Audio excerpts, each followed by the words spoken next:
এই অনুষ্ঠান কিভাবে চলবে সেটা আমি না, এটা বলবেন না, এটা স্বৈরাচারী কায়দা, এটা স্বৈরাচারী। আমরা আমন্ত্রিত অতিথি মানে হচ্ছে ভগবান, ভগবানকে আপনাকে সম্মান করতে হবে। আপনি এই কথা আগেও বলছেন একদিন, আপনার অনুষ্ঠান বলে কিছু নাই। না, আপনার অনুষ্ঠানে আমি আসিনি, আপনি আপনার অনুষ্ঠানে আসছে, আমি আসছি এই 16 কোটি মানুষকে কথা বলার জন্য। না, আমি যমুনা টেলিভিশনে আমন্ত্রণে এসেছি, আপনার অনুষ্ঠানে না। শেখ হাসিনা মৃত্যুদণ্ড মাথায় নিয়ে ভারতে সজীব ওয়াজেদ জয়ের বিরুদ্ধে আজ গ্রেফতারি পরোয়ানা জারি হয়েছে, তিনিও দেশে নাই। মানে আর কয়েক ঘন্টা পরে 4 জনের কেউই দেশে থাকবেন না। -4 বলতে যে তথ্যের কথা বোঝানো হয় সেটা না হলেও 4 জনের কেউই আর দেশে থাকছেন না। দেশে আছেন কেবল জামায়াতের তিনবারের আমির ডাক্তার শফিকুর রহমান। বিষয়টি কেমন লাগছে জামায়াতে ইসলামের? প্রথমে আপনার এই -4 আমার বিরাট আপত্তি। Hasina is a dead body, Joy never own this country. তার মার মতো, তার নানার মতো একটা বিশ্বাসঘাতক। সো বিশ্বাসঘাতককে আপনি 4 মধ্যে নিয়ে এসে যদি আলোচনার বিষয়বস্তু করতে চান, সেই বিষয়ে আমি আলোচনা করতে একদম নারাজ। আমি আবারও বলছি, Hasina is a dead body.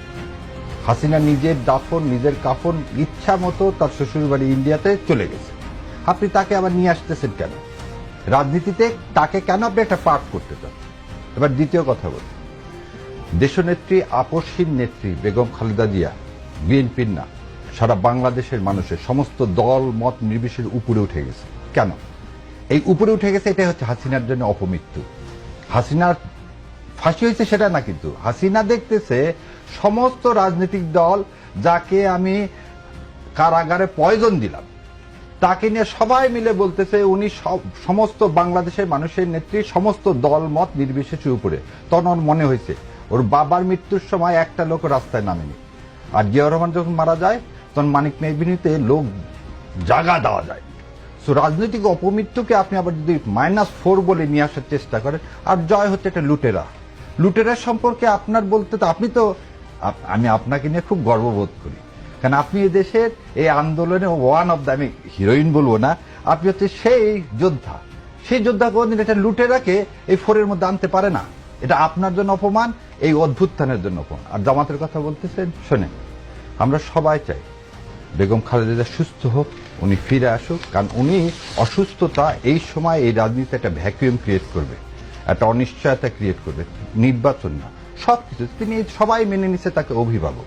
আপনি চিন্তা করেন, আমার মা বা বাবা সবাই তো চলে যায় পৃথিবীতে, হঠাৎ করে চলে গেলে কিরকম একটা অবস্থা হবে? নিশ্চয়ই কারোর জন্য এটা আকাঙ্ক্ষার বিষয় হবে না, এবং সবাই সর্বোচ্চভাবে দোয়া করতেছে।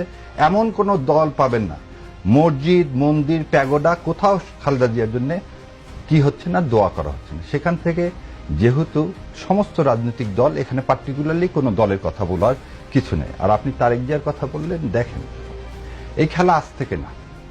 ইন্ডিয়া জিয়া পরিবারকে কোনোদিন তার হাতের মুঠায় নিতে পারেনি, এবং তারেক জিয়া যে কথাটা বলছে শোনেন, সন্তানের চেয়ে মায়ের প্রতি দরদ পৃথিবীতে কারো হবে না।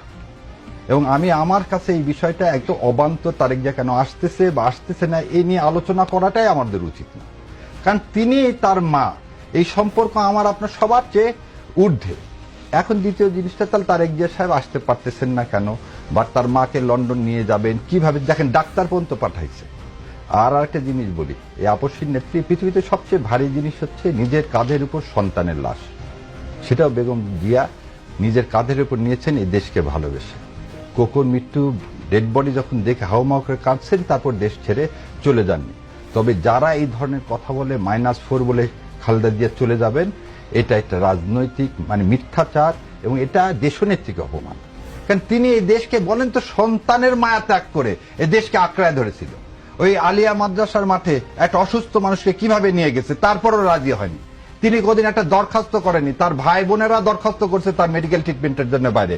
আপনি একটা দরখাস্ত দেখাতে পারবেন না যে দরখাস্তের সাইন আছে বেগম খালেদা জিয়া, যে আমাকে ট্রিটমেন্টের জন্য বাইরে পাঠাও। তিনি যেদিন 5 তারিখের যেদিন সন্ধ্যাবেলা মিটিং হলো, খালেদা জিয়াকে একবারে বলছে আমার মুক্তির জন্য ব্যবস্থা করো। সারা দেশ বলছে তিনি আপসহীন নেত্রী, তাকে পুরস্কৃত করো, যে সন্তানের চেয়ে দেশকে ভালোবাসছে। আপনি সেই তাকে নিয়ে আসতেছেন কার সাথে? একটা ফ্যাসিবাদ, একটা মনস্টার, একটা দাসী, স্লেভ এবং ভারতের মুখ্যমন্ত্রী, তার সাথে তুলনা করতেছেন। এই দেশকে অপমান করা, দেশনেত্রীকে অপমান করা। জি। সো -4 বাদ দিয়ে কথাটা বলেন যে খালেদা জিয়া ফিরবে কি ফিরবে না, এটা নিয়ে বললে আমি উত্তর দিব, কিন্তু -4 আনেন না।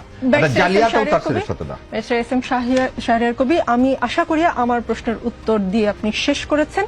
আপনি আমার অনুষ্ঠানে সম্মানিত অতিথি, আপনার প্রতি সম্মান রেখেই বলছি, বিজয়ের মাস চলছে, তো বিজয়ের মাসে যমুনা টেলিভিশনের সেটে দাঁড়িয়ে আপনি বঙ্গবন্ধুকে বিশ্বাসঘাতক বলেছেন। আমি আমার জায়গা থেকে বাংলাদেশের স্বাধীন বাংলাদেশের নাগরিক হিসেবে এর প্রতিবাদ জানিয়ে রাখলাম। আপনাকেও বলে দিই, সেটি বঙ্গবন্ধু না, আপনার কাছে হতে পারে। শোনেন, আপনি উপস্থাপক, আগে আমাকে শেষ করতে দেন না। আপনি এখানে নিয়ে আসছেন বলে না, এখানে নিয়ে আসছেন বলে না, আপনি শোনেন, আগে কথা শোনেন, ইট ইজ নট ইয়োর, না ঠিক আছে, তাহলে আপনি একটা জিনিস শেষ করে দিতে পারবেন না। আপনাকে ফ্লোর দিব, আপনি আচ্ছা, আমি উত্তর দিব।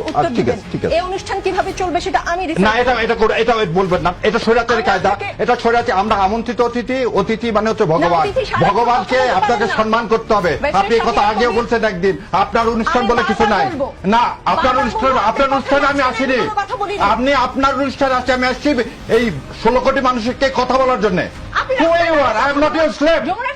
না, আমি যমুনা টেলিভিশনে আমন্ত্রণে এসেছি, আপনার অনুষ্ঠানে না। আপনি এটা কথা বলতে পারেন না, আপনার অনুষ্ঠান, এটা যমুনার টেলিভিশনের অনুষ্ঠান না। হ্যাঁ, কিন্তু এইভাবে কথা বলবেন না, এইভাবে কথা বলবেন না, সম্মান দিয়ে কথা বলেন। আমি আপনাকে যথেষ্ট সম্মান দিয়ে কথা বলছি, সম্মান দিয়ে কথা বলতেছি যে আপনার অনুষ্ঠান। Mahmud Chowdhury, barrister S M Shahriar Kabir, যদি ওখানে ভেতরে থেকে উনি ভালো সাপোর্ট দিতে পারে তাহলে উনি দায়িত্ব নেবেন, আর যদি বাইরে থেকে ওনার প্রভাব বলাটা এরকম হয় যে বাইরে থেকে ওভারঅল এনভায়রনমেন্টটা মেনটেন করাটা ওনার লোকাল যে সংগঠন আছে, লোকাল অর্গানাইজেশনের সাথে আলোচনা করে ডিসিশনটা হবে, এমন যদি হয় ভোট কেন্দ্রের বাইরে যদি ওনার নির্বাচনী এলাকার বাইরে যদি দায়িত্ব দেয়, আমার মনে হয় না নিলেই ভালো হবে। এই কথোপকথন ইসলামী ব্যাংক বাংলাদেশের independent director Mohammad Abdul Jalil, Bangladesh জামায়াতে ইসলামী ঢাকা মহানগর দক্ষিণের সেক্রেটারি ডক্টর শফিকুল ইসলাম মাসুদ এবং ব্যাংকের কয়েকজন কর্মকর্তা কর্মচারীর মধ্যে ভোট কেন্দ্রের ভেতরে বাইরে দায়িত্ব বন্টন নিয়ে প্রশাসনকে আপনাদের কথায় ওঠাবেন, বসাবেন, আবার নির্বাচনী দায়িত্ব বহনকারীদেরও নিজেদের মতো করে চালাবেন। আপনারা জান্নাতের টিকিট দেন, কিন্তু টিকিট দেওয়ার এটা কেমন তরিকা? ধন্যবাদ আপনাকে। আজ প্রথমে একটু 1 মিনিট সময় চেয়ে নিব, ক্ষমা প্রার্থনা করতেছি, বোধহয় একটু জোরে কথা বলা গেছে আমার বোনের প্রতি, তো ভাই বোনের সম্পর্ক তো মাঝে মাঝে একটু হতেই পারে। আচ্ছা, আমি সম্মান করে বলতেছি, আপনি বঙ্গবন্ধু বলতে পারেন, এটা বিজয়ের মাস, এবং বিজয়ের মাসকে ধারণ করে বলতেছি আপনাকে যে আমারও ওই যে অনেকে বলে না দুঃসম্পর্কে না, নিজের 2 চাচা, বাবা 2 চাচা শহীদ হয়েছে, লাশ পাইনি, বাবা মুক্তিযোদ্ধা, সার্টিফিকেট নিইনি, ফুপুরা বাসা, আমার বাড়িঘর সব জ্বালায় দেওয়া ছিল। সো এরপরে আর আমাকে বোধহয় বলতে হবে না আমি মুক্তিযুদ্ধের পরিবার সন্তান কিনা। কিন্তু আমি বঙ্গবন্ধু বলতে নারাজ, কারণ উনি এই উপাধির যোগ্য না। কেন যোগ্য না, একটা করে বলে দিই। 73 সালে প্রথম ভোটের কারচুপি বাংলাদেশের ইতিহাসে শুরু করলো উনি। 73 সালে বিনা প্রতিদ্বন্দ্বিতায় শেখ সাহেবের বিরুদ্ধে যারা দাঁড়াবে তাদেরকে অস্ত্রের মুখে সরিয়ে দিয়ে উনি বিনা প্রতিদ্বন্দ্বিতায় জিতলেন, যেটা শেখ হাসিনা অ্যাডপ্ট করলেন।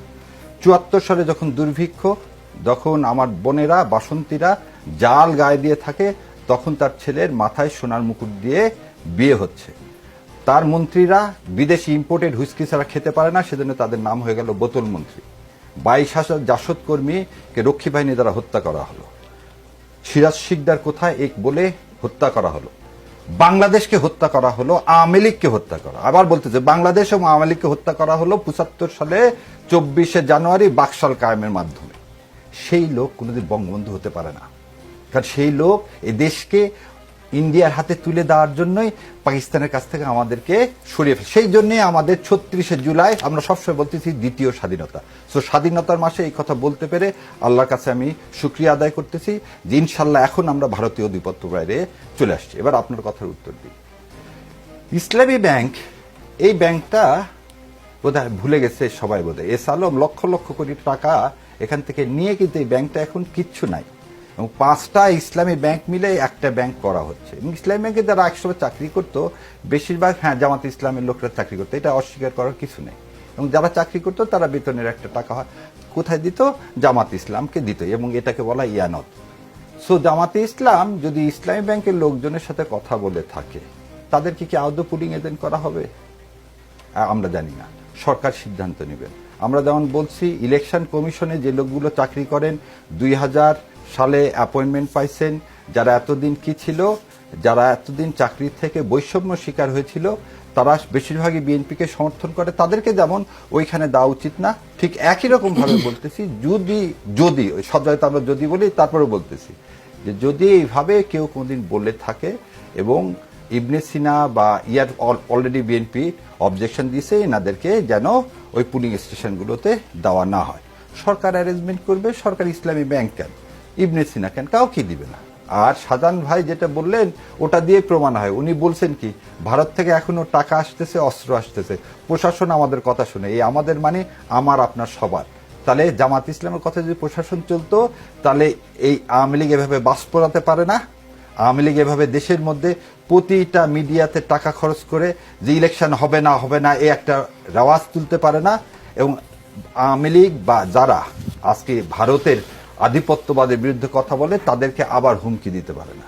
জি, আমি আবার ওই প্রসঙ্গে আসি, ভিডিও ক্লিপ প্রসঙ্গে। 23 অক্টোবর বিএনপির পক্ষ থেকে নির্বাচন কমিশনের কাছে আপনিও উল্লেখ করেছেন, সেটা ইসলামী ব্যাংক, আল আরাফা ইসলামী ব্যাংক এবং ইসলামী ব্যাংক হাসপাতালের কর্মকর্তা কর্মচারীদের জাতীয় নির্বাচনে দায়িত্ব না দেওয়ার আহ্বান জানানো হয়। এরপর 28 অক্টোবর এক বিবৃতিতে জামায়াতের সেক্রেটারি জেনারেল মিয়া গোলাম পরওয়ার সাহেব বলেছেন যে ইসলামী ব্যাংকের সাথে জামায়াতে ইসলামের কোনো সাংগঠনিক বা প্রশাসনিক সম্পর্ক নেই, কিন্তু এই ভিডিও ক্লিপে সেই সম্পর্কের প্রমাণ মেলে। সাংগঠনিক বা প্রশাসনিক সম্পর্ক না থাকলেও একটা সম্পর্ক আছে, আপনি কিছুটা ইঙ্গিত দিয়েছেন। ইঙ্গিত আমি স্বীকার করে নিয়েছি। জি, আপনি স্বীকার করে আমি একদম বলতেছি, জেনারেল সেক্রেটারি কি বলছে না বলতে জানি না। আমি বলতেছি পরওয়ার ভাই যা বলছে, আবার সেটার রূপকর্থে আমি বলতেছি যে জামাতে ইসলাম, ইসলামী ব্যাংকে বেশিরভাগ কর্মচারী জামাত ইসলামকে সমর্থন করে। কারণ জামাত এটা এইটা, কিন্তু আমি আপনাকে বলি জামাতে ইসলামের যে এমডি বা ডিএমডি যারা নিয়োগ হয়েছে, তারা বাংলাদেশ ব্যাংক থেকে নিয়োগ হয়েছে। আর আগেকার মতো আমার সৌদি আরবের শেয়ার হোল্ডারও নাই, সব শেয়ার তো কুক্ষিগত করে এস আলম সাহেব ওটা একটা শোনেন। ইসলামী ব্যাংক এখন রীতিমতো বার্ডেন, কারণ ইসলামী ব্যাংকের এলসি অনার হয় না। আমি জানি না বোন আপনি জানেন কিনা, যে 5টা ইসলামী ব্যাংকের কথা বলছেন, একটা ব্যাংকের এলসি অনার হয় না। দেশে একটা অস্থিরতা চলতি হচ্ছে, সেইখানে যদি সরকার মনে করে, আমাদের সরকার সাহেব বাহাদুরও আছে, দেশের নির্বাচনের স্বার্থে যেটা করতে হবে সেটা করবে, এবং বাংলাদেশ জামাত ইসলাম অবশ্যই সেখানে সমর্থন করবে বলে আমি আশা রাখি। জি।